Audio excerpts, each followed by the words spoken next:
This is lecture 57B, Part 2, Communism in Indochina, and we're going to pick up where we left off last time with the slave stage kingdom of Dvaravati. That's spelled D-V-A-R-A-V-A-T-I.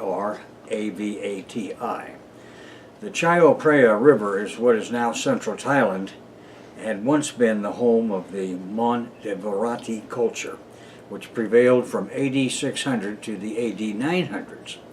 The Thai had long forgotten this civilization when Samuel Beale discovered the polity among Chinese writings on Indochina, where it was named Du Lo Bodai. In the early 20th century, archaeologists led by George Codis excavated in Nakhon Pathom province, finding the capital of the Dvaravati kingdom.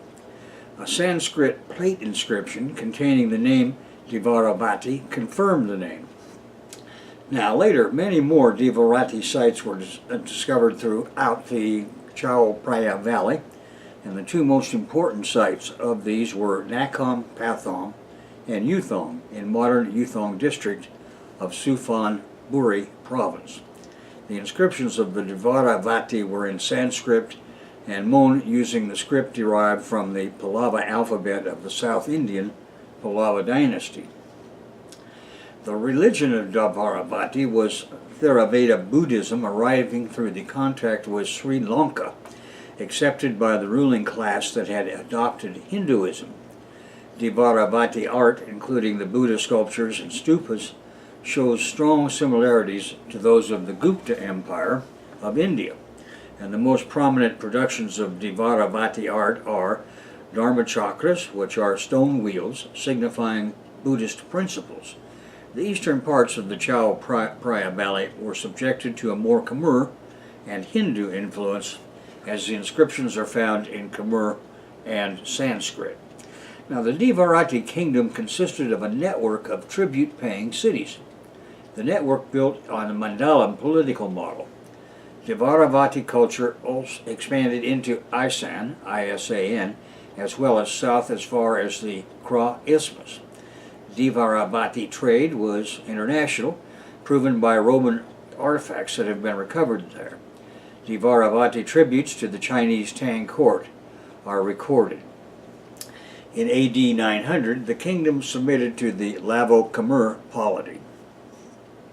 And that takes us to the kingdom of Si Katabun in Isan, which consists of 20 provinces in the northeastern region of Thailand. Isan is Thailand's largest region. It is located on the Korat Plateau, bordered by the Mekong River along the border with Laos to the north and east, and by Cambodia to the southeast, and the Sakampheng Range south of Nakhon Ratchasima. To the west, it is separated from northern and central Thailand by the Phetchabun Mountains. In Isan, another Indianized kingdom called Si Kotabun arose, and it had its capital at Nakhon Phanom. Now in southern Thailand, below the Kra Isthmus, were primordial Malay slave stage kingdoms taken as tribute payers to the Empire of Funan. From the 6th century AD forward, two mandalas ruled southern Thailand. These were the Kanduli and the Langkasuka. Kanduli centered on what is now Suray Tanai province and Langkasuka in Patani province. Southern Thailand was a center of Hinduism and Mahayana Buddhism. The Chinese Tang monk Yi Jing visited Langkasuka to study Pali grammar, and he visited Mahayana during his journey to India around AD 800. Now the kingdoms of southern Thailand quickly fell under the influence of the Malay kingdom of Jaya from Sumatra. Rajendra Chola I of the Chola dynasty invaded Tambralinga kingdom in southern Thailand in the AD 1000s, and from about the 10th century to the 14th century AD, the Thai story is protohistoric. We know that Khmer kingdom dominated a large portion of the Chao Phraya basin and Isan. According to the Kama Devaviva, the city of Hariphunchai, modern Lamphun, was founded by hermits. In that mythology, The Kamadevi, a princess of the Lavo kingdom, was invited to rule the city around AD 700. However, this date is too early for the foundation of Hariphunchai, as Kamadevi brought two Dharmachakras to the north, and Hariphunchai may be an AD 900's offshoot of the Lavo or the Thaton kingdoms. And this is the problem when we have a prohistoric situation. You have some written records which are largely legendary and mythical, combined with archaeological data, and this is a technical question among archaeologists and historians, and it need not overly concern you, but at any rate, I think you get the general picture. Hariphunchai kingdom was the center of the Theravada Buddhism in the north and flourished during the reign of King Adayawang. In AD 1108, Adayawang built his capital city. His kingdom had strong relations with the Mon kingdom of Thaton, and during the 11th century AD, the Hariphunchai kingdom waged lengthy wars with the Tai Nagon Yang kingdom of Chang Saen. In AD 1293, Hariphunchai fell to Mongrai, king of Lan Na, the successor to the Ngo Enyang kingdom. In Guangxi, China, that was the Tai motherland via Yunnan, and a large number of Tai people known as Zhuang still live in Guangxi, China today. Around AD 700, the Tai people, not of Chinese derivation, settled in what is now Dien Bien Phu in modern Vietnam. That village achieved historical fame as the site of the communist defeat of the French colonial regime in 1953, as many of you will recall, and as we're going to spend some time going through in the next few lectures. Anyway, in 2014, Pitayawat Pitayaporn proposed that this migration to Dien Bien Phu must have taken place sometime between the 8th and 10th centuries AD. The Thais then began to radiate into northern highlands and founded the cities of Luang Prabang and Chang Saen district. Now, in AD 800, the Simhanavati legends say that a Thai chief named Simhanavati expelled the native Wa people, W-A, and founded the city of Chang Saen. The Thai people then made contact with Indianized civilizations of Southeast Asia. Through Hariphunchai, the Thais of Chang Saen adopted Theravada Buddhism and Sanskrit royal names, so that within half a century, by AD 850, Wat Prathat Doi Tong was constructed as the Thai people adopted the Theravada religion. Around AD 900, a major war was fought between Chang Saen and Hariphunchai. Mon forces captured Chang Saen and its king fled.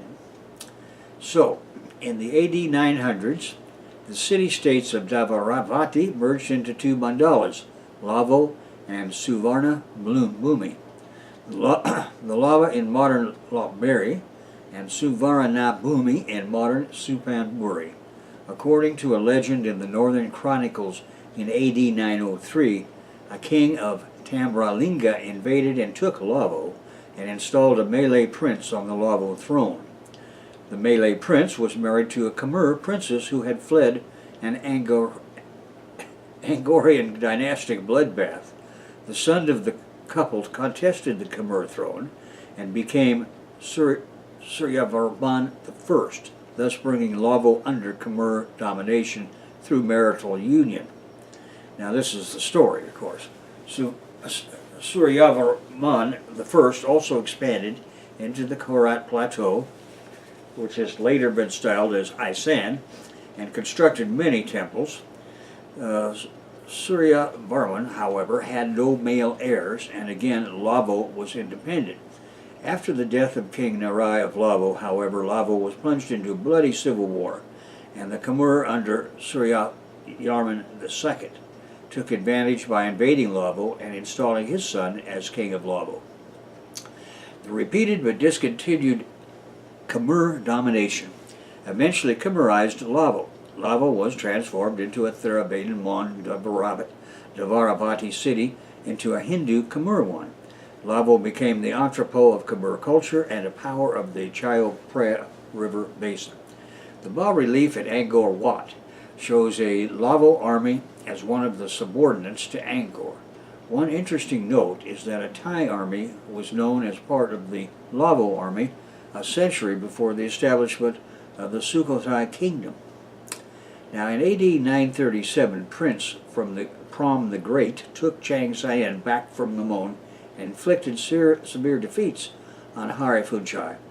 Around AD 1000, an earthquake destroyed Chang Saen with many inhabitants killed, and a council was established to govern the kingdom for a while, and then a local wabman known as Lava Chakaraj was selected as king of the new city of Chang Saen, now called Nguyen. His dynasty would rule over the region for the next 500 years. By AD 1100, the Thai had established themselves as Po Kuns, or ruling fathers, and Nan, Phray, Song Kwe Wei, Sawan Kawak, and Chakan Grau on the upper Chao Phraya River. These ruling fathers confronted the Lavo kingdom, and its bosses warned some of them. Moving on to Cambodia, thanks to archaeological work conducted since 2009, this archaeology there and the people that occupied it can be traced from Paleolithic hunter-gatherer bands through the Neolithic of tribal agriculturalists. Cambodia's Neolithic has clear evidence of Wabinian cultural origin. Significant are the sites of Samrong Sen in Kampong Chanang province, occupied since 3500 BP, and the more recent site of Phum Sanai. Archaeological finds in 2012 indicate that some of these tribal agriculturalists migrated from southeastern China to the Indo-Chinese peninsula, and from tribal agriculture arose simple chiefdoms that built circular earthworks. There are Chinese historical records of Funan, Funan, in modern-day Cambodia, and as you know, Funan was a polity encompassing the southernmost part of the Indo-Chinese peninsula during the 1st to 6th centuries AD, centered on the lower Mekong River. Funan was the oldest regional Hindu culture, and it had prolonged maritime trade with other Indo-Chinese and Indian cities. By AD 500, a kingdom with several cities titled Chenla in Chinese annals replaced Funan and controlled an even larger area of Indochina. Funan was the first slave-stage kingdom in the area. Founded in the 1st century AD, Funan was located on the lower reaches of the Mekong River Delta in what is today southeast Cambodia and the extreme southern part of Vietnam. Its capital, Vad Hapura, was located near the present-day town of Ba Phanom in Prey Vang province. The earliest historical reference to Funan is a Chinese description of a mission that visited the country in the 3rd century AD. The name Funan was derived from the old Khmer word Phnom, meaning mountain. What the Funanese called themselves is not yet known. During this early period in the Funan's history, the population was probably concentrated in villages along the Mekong River and along the Tonle Sap River. Traffic and communications were mostly waterborne on the rivers and their delta tributaries. The area was a natural region for the development of an economy based on fishing and rice cultivation. The Funanese ruling class made fortunes on the rice surpluses produced by slave and impoverished freemen in an extensive inland irrigation system. Maritime trade opened big international markets for them, and Funan's main port was Okeo, now part of Vietnam, where archaeologists have recovered Roman, Persian, Indian, and Greek artifacts. By AD 400, Funan exercised control over the lower Mekong River area and the lands around the Tonle Sap. It also commanded tribute from smaller principalities in the area, now comprising northern Cambodia, southern Laos, southern Thailand, and the northern portion of the Malay Peninsula. Indianization happened via increasing contact with that subcontinent through the travels of merchants, diplomats, and learned Brahmins. By AD 500, the elite ruling classes were thoroughly Indianized.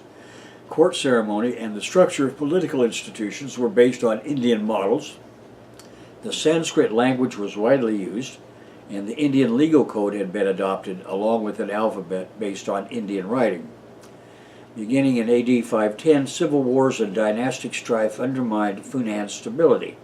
A former northern vassal turned to the independent Chenla kingdom to increase its own power via Funan, and eventually Funan itself became a vassal of Chenla and disappears from history in the AD 600s.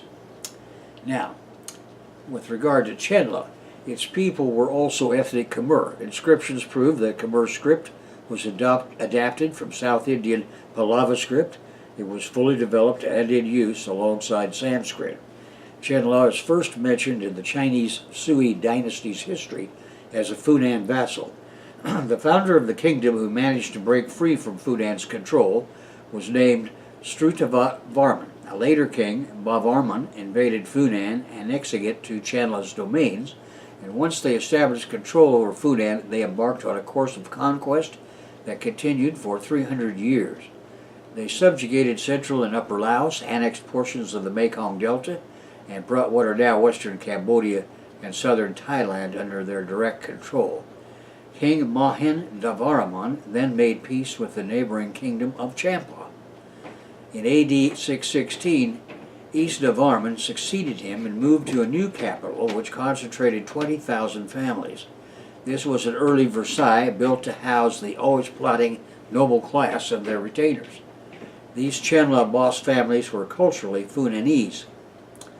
In 720 AD, noble plotting at the Chenla court split the kingdom into northern and southern halves known as land or Upper Chenla and water or Lower Chenla. Land Chenla maintained a relatively stable existence, but water Chenla underwent a period of constant turbulence. Internal class struggle, in the latter's case, exacerbated raider attacks from the sea. Most dangerously, the Sailendra dynasty in Java tried to seize water Chenla territories, and the Java slavocrats eventually forced the water Chenla kingdom into tributary vassalage. In AD 790, the Javanese monarchs killed the last of the water Chenla kings. In the strife that followed, the ruler of the small Khmer state located north of the Mekong Delta assumed the throne. He took the title of Jaya Varman II, reigning until AD 850. This liberated the Khmer people from Javanese suzerainty, beginning the Khmer Empire. And now, taking that empire itself, it was established formally in AD 802, according to the foundation myth of the founder Jaya Varman II. Its capital was established at Mount Mahendra, and anyway, a succession of kings continued the Hindu Dvaravati cult. The former Khmer slave stage empire lasted until the AD 1100s, after which the feudal stage begins in Cambodia. Jaya Varman II's Khmer Empire in both socio-cultural stage forms lasted from AD 802 until AD 1400. That is, as a slave stage empire and a succeeding feudal stage empire. Its capital was established at Mount Mahendra, and anyway, a succession of kings continued the Hindu Dvaravati cult. Jayavarman II's Khmer Empire had a considerable amount of technical and artistic progress combined with political and social transition, and historians have long referred to this as the Golden Servitude epic stage. A hydraulic network that surrounded a great temple complex extended to the capital city of Angkor. Angkor was located north of the Tonle Sap Lake near the modern town of Siem Reap. Its ruins are a lasting monument to the accomplishments of his regime. He founded Hariharalaya at modern-day Rulos. Now, Indra Varman I extended Khmer control as far west as the Korat Plateau in Thailand and ordered the construction of a huge reservoir north of the capital to provide irrigation for wet rice cultivation. His son, Yasovarman I, built the eastern Baray Reservoir, whose ruins remain today. Its remaining dikes are more than 6 kilometers long and 1.6 kilometers wide.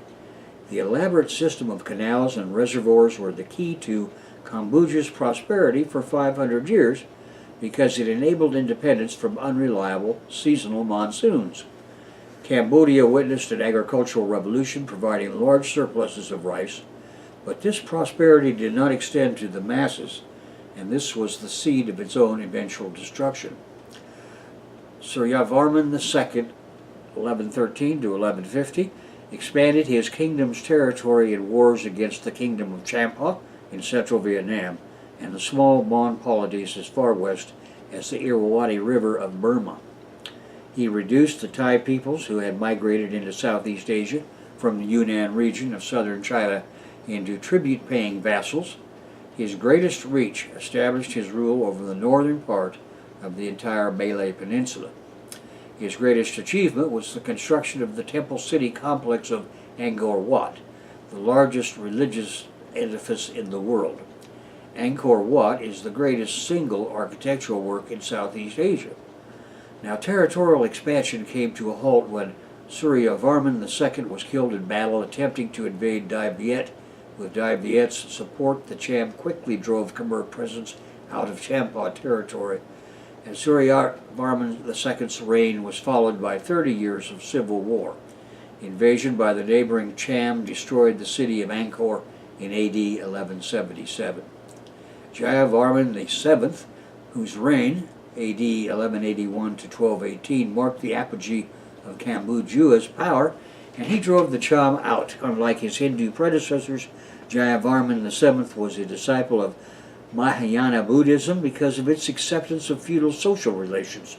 Casting himself as a bodhisattva, his building activity included the Angkor Thom complex and the Bayon Temple, whose stone towers depict 216 faces of Buddhas, gods, and kings. He also built over 200 rest houses and hospitals throughout his kingdom. Like the Roman emperors, he maintained a system of roads between his capital and provincial towns. According to the historian Georges Codis, no other Cambodian king can claim to have moved so much stone. Carvings show that everyday Angkorian buildings were wooden structures not much different from those in Cambodia today. The impressive stone buildings were not royal residences but were inhabited by priests and priestesses.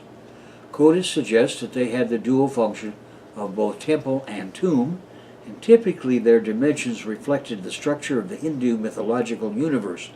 5 towers at the center of the Angkor Wat complex represent the peaks of Mount Meru, the center of the universe. An outer wall represents the mountains that ring the world's edge. A moat depicts the cosmic ocean. Like many other ancient edifices, the monuments absorbed vast reserves of resources, and especially human labor. As always in such cases, the purpose was to keep resources, and especially labor, out of the hands of the local bosses. Bosses necessary to administer but are always plotting. If they had the money coming from corvée labor, they would certainly threaten the royal center. Angkorian society was strictly hierarchical. The king, regarded as divine, owned both the land and his subjects. Immediately below the monarch and the royal family were the Brahmin priesthood and a small class of officials who numbered about 4,000 in the AD 900s. Next were the commoners, who were burdened by heavy corvée, that is, forced labor duties. Finally, there was the common denominator minimum wage set by the cost of what had to be paid to keep slaves alive, and the slaves were a large class, and it was they who built the enduring monuments. Class struggle of the slaves and the in-between have-nots led to the final acceptance of a Chinese-style feudal solution that gave the masses more rights in exchange for labor peace. That transition was completed by AD 1400. Now, the Khmer Empire's decline began during the AD 1200s and 1300s and was the product of agrarian struggles that gradually allowed the irrigation system to collapse for lack of maintenance. Attacks by foreign regimes further exacerbated the internal discord caused by class struggle. After Jayavarman VII's death, Cambodia entered a long period of decline that led to its eventual disintegration. The Thai were a growing menace on the western borders of the empire. The spread of Theravada Buddhism, which came to Cambodia from Sri Lanka by way of the Mon kingdoms, challenged the royal Hindu and Mahayana Buddhism, preaching austerity and the salvation of the individual through his or her own efforts. Theravada Buddhism did not lend doctrinal support to a society ruled by an opulent royal establishment maintained through the de facto slavery of the masses. In AD 1353, a Thai army captured Angkor.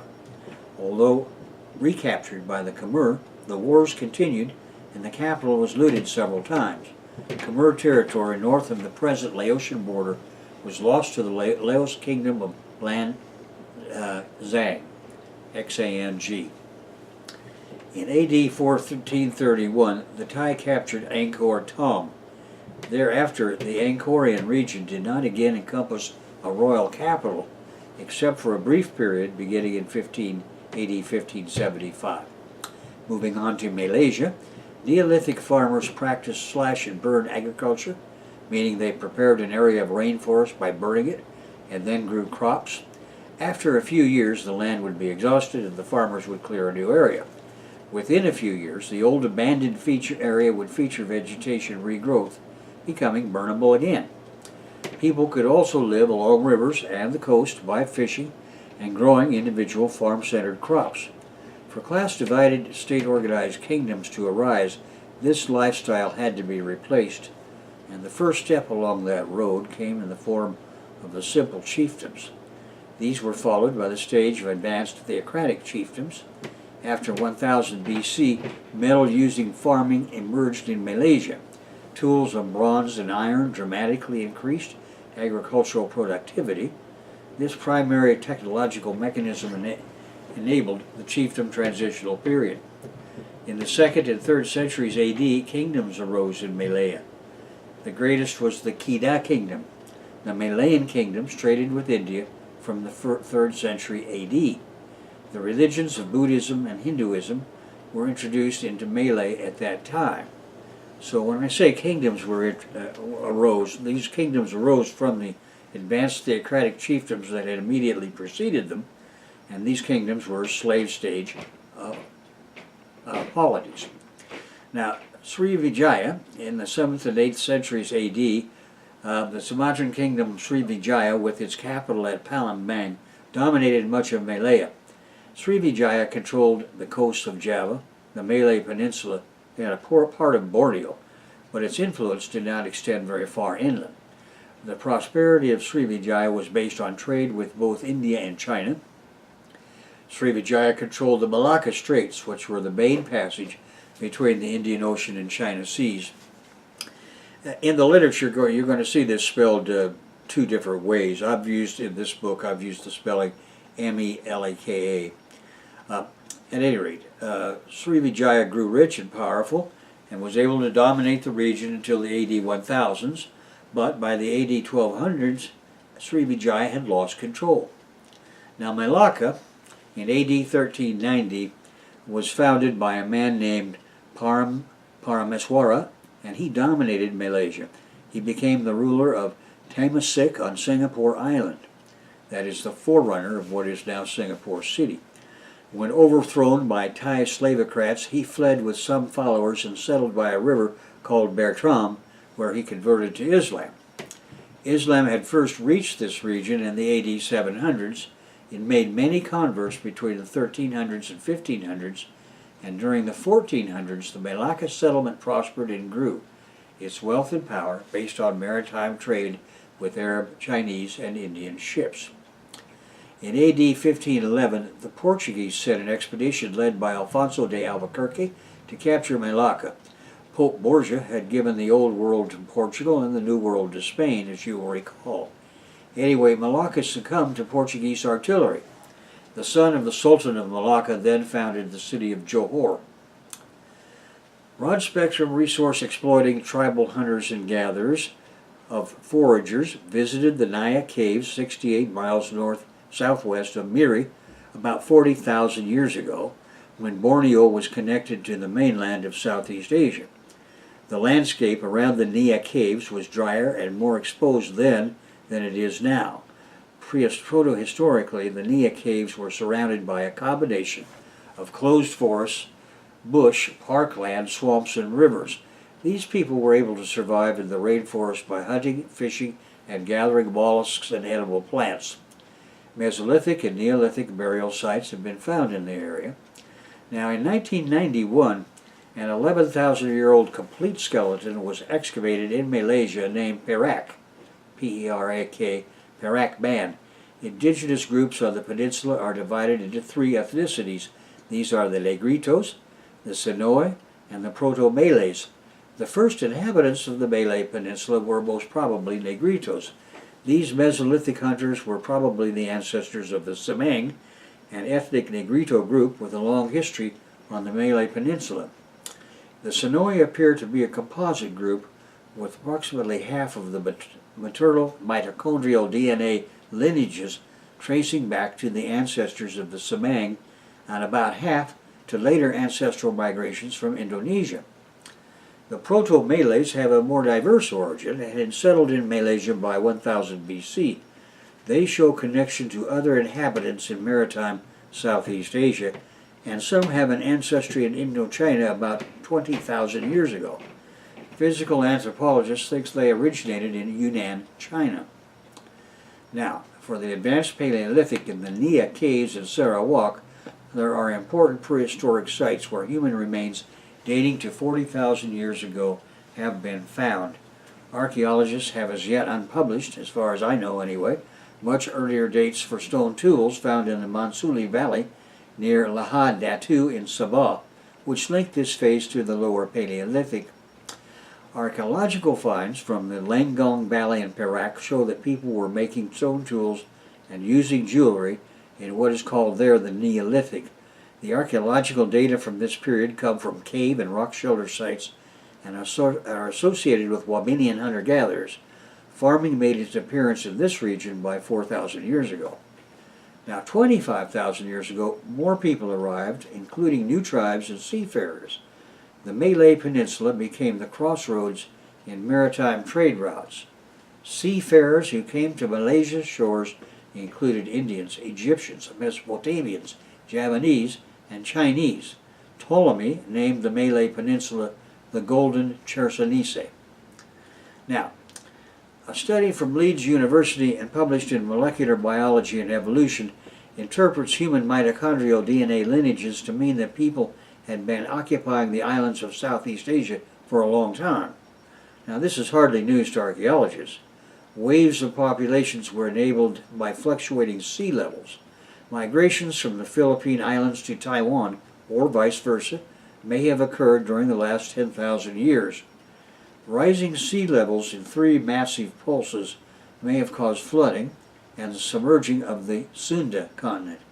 The Java and South China Seas were created this way, as were thousands of islands that constitute contemporary Indonesia and the Philippines. Much later, with the rise of imperial feudal China, there were pulses of migration caused by fleeing serf families, heading south as well as north. Heading south meant Indochina, or better yet, to Indonesia, the Philippines, and Oceania. Genetic similarities exist among populations throughout Asia. There is, as one would expect, an increase in genetic diversity from northern to southern latitudes. The Chinese population is very large in this Indochina and southward located populations. There is less variation in Indochina and southward locales because the Chinese expansion occurred very recently in biogenetic terms, following the development of rice agriculture. There were early kingdoms. In the first millennium AD, Malays became the dominant race on the Indo-Chinese peninsula. These early kingdoms were affected by the Indian kingdoms with which they traded. As we have seen, Indian influence in the region dates back to at least the 3rd century BC. South Indian culture spread to Southeast Asia via the Pallava dynasty in the 4th and 5th century AD. The Buddha Gupta stone, dating from about 500 AD, was dedicated by an Indian merchant of that name. He said it was an expression of gratitude for his safe arrival after a voyage to the Malay Peninsula. It was found in Seberang, Perai, Malaysia, and it is kept in the National Museum Calcutta, India. The Malay Peninsula was known to ancient Tamils as Suvarnadvipa, or the Golden Peninsula. It was shown on Ptolemy's map as the Golden Chersonesus. He referred to the Straits of Malacca as Sinus Sibaricus. Trade relations with China and India were established in the 1st century BC. Shards of Chinese pottery have been found in Borneo, dating from that time, following the southward expansion of the Han dynasty. In the early centuries of the 1st millennium AD, the people of the Malay Peninsula adopted the Indian religions of Hinduism and Buddhism. Now, these religions, which had a major effect on the language and culture of those living in Malaysia, had Sanskrit writing as early as the 4th century AD. Lankasuka and the Seeds of Capitalism. There were 30 Malay kingdoms in the 2nd and 3rd centuries, mainly based on the eastern side of the Malay Peninsula. Among these earliest Malaysian kingdoms was the ancient empire Lankasuka. Its capital was in the northern Malay Peninsula in Kedah, Kedah. Lankasuka was an ally of Funan in Cambodia, and Funan ruled part of northern Malaysia until the AD 500s. In the AD 400s, the kingdom of Pahang was mentioned in the Book of Song. According to the Malay annals, as the Khmer prince Raja Ganji Zarhuna founded the kingdom of Ganga Negara, modern-day Bernas, Perak, in the AD 700s. Chinese writers in the 5th century AD speak of a great port in the south called Wantoli, which is thought to have been in the Straits of Malacca. In the 7th century AD, a new port called Shilifoshi is mentioned. Shilifoshi is Chinese for Srivijaya. Between the 7th and the 13th century, much of the Malay Peninsula was under the Srivijaya Empire, and the site of Srivijaya's imperial capital was a river mouth in eastern Sumatra near Palembang. For over 6 centuries, the Maharajas of Srivijaya ruled this maritime empire, making it the main power in the archipelago. Their empire was based on mercantile capitalism. That trade began with local datus, D-H-A-T-U-S, that is, community leaders who swore political allegiance to the central Maharaja boss for a price, that is, a cut of the action. The Srivijaya Empire maintained friendly relations with the Chola Empire of South India. How could it otherwise deal with its best trading partner? However, during the reign of Rajendra Chola I, who had come from the Chola capital of Tamil, bringing his greedy gang, attacked Srivijayan cities.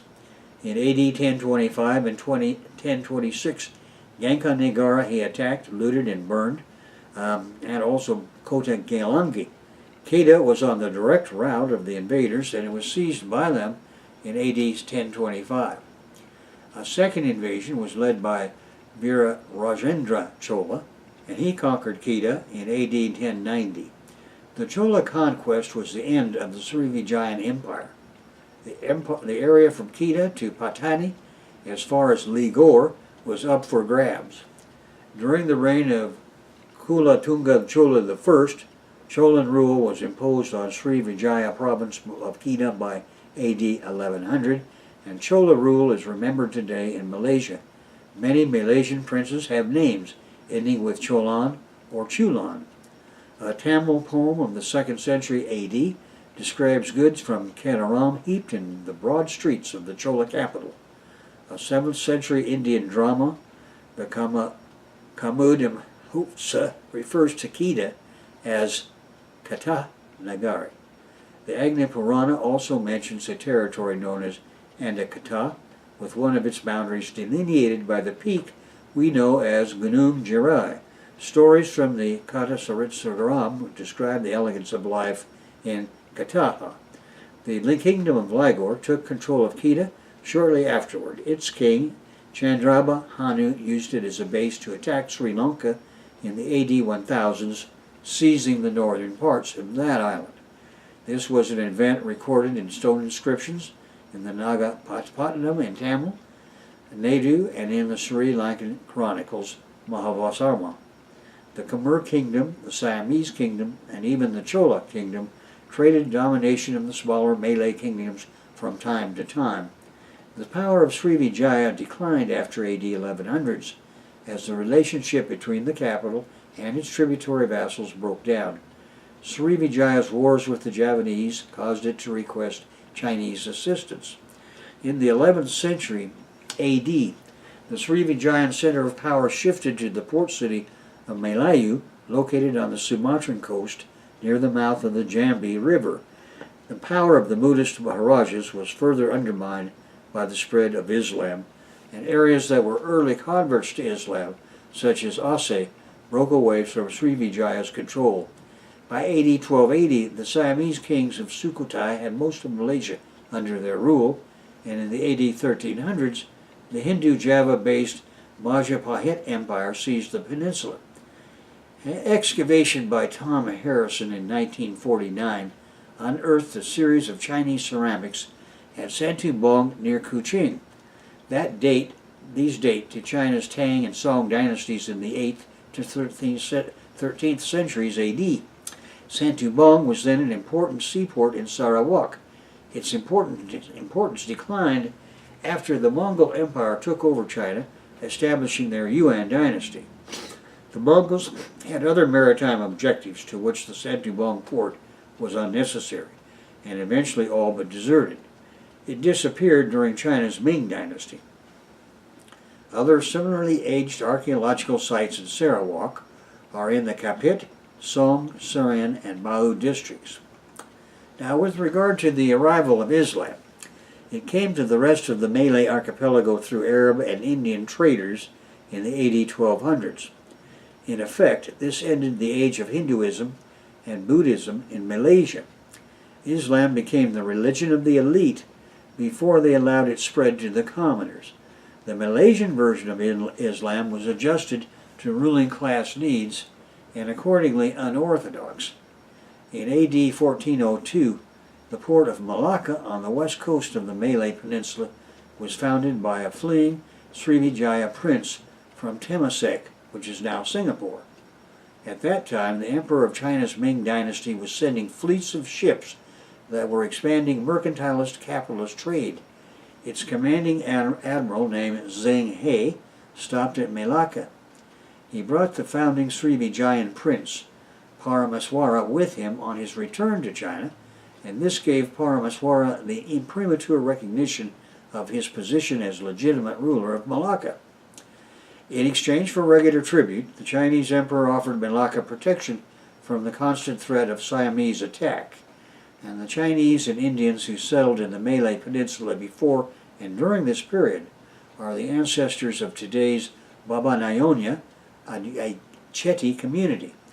Now, Chinese chroniclers mentioned that in AD 1414, the son of the first ruler of Malacca visited the Ming emperor to inform them and that his father, Paramaswara, had died. The Chinese emperor then officially recognized Paramaswara's son as the second ruler of Malacca. The new Malacca boss styled himself the Raja Sri Rama Vikrama Raja of Paramaswara of Temasek and Malacca. Throughout Malacca, he was Sultan Sri Iskander Sukarnan Shah. He ruled Malacca from AD 1414 to 1424.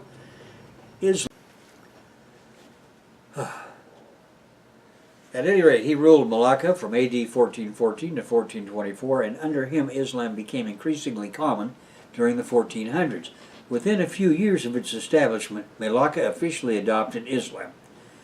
Paramaswara became a Muslim, and because Malacca was under a Muslim prince, the conversion of Malaya to Islam accelerated.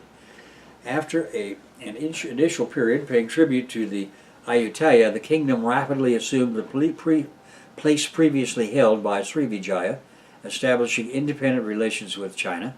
It had a commanding position over the Malacca Straits, so crucial to the China-India maritime trade. Now, Mongol conquest at that time had closed the overland route between China and the West, so this trade was more necessary than ever before. The political power of the Malacca Sultanate helped Islam's rapid spread throughout the archipelago. Malacca was the most important commercial kingdom as the center for trade around this region for a long time. By AD 1500, with the Malacca Sultanate in the Malay Peninsula and parts of Sumatra, the Demak Sultanate in Java, and other kingdoms around the Malay archipelago began converting to Islam. It had become the dominant religion among Malays and now reached as far as the modern-day Philippines. Only Bali was an outpost of Hinduism. Malacca's reign lasted a century, and during this time Malacca became the center of Malay culture. Most future Malay politics originated from this period.